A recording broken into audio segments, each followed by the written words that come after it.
Well, for the third questions in chapter 1, we know that the conditional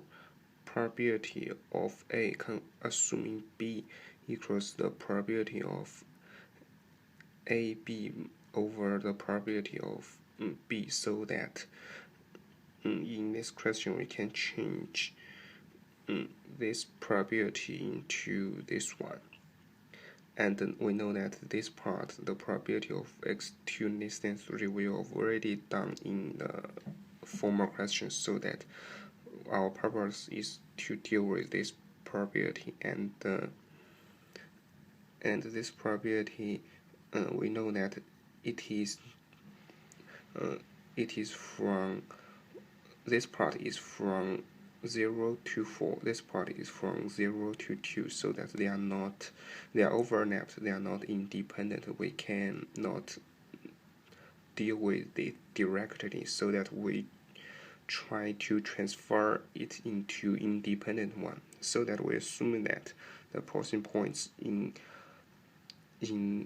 the area from 0 to 2 is k. Thus, the number in the area of 2, 4 is 5 minus k, so that we can know these two parts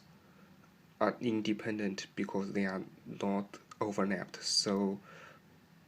that the probability of this part, we can transfer it into the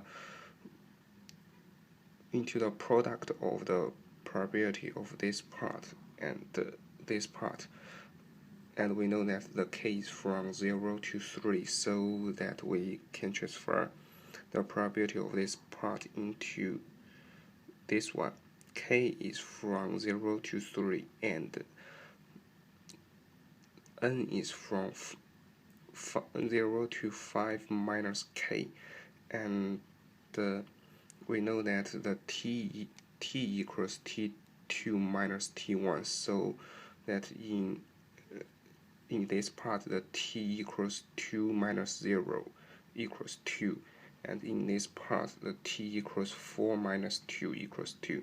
so that we can calculate the probability of this part into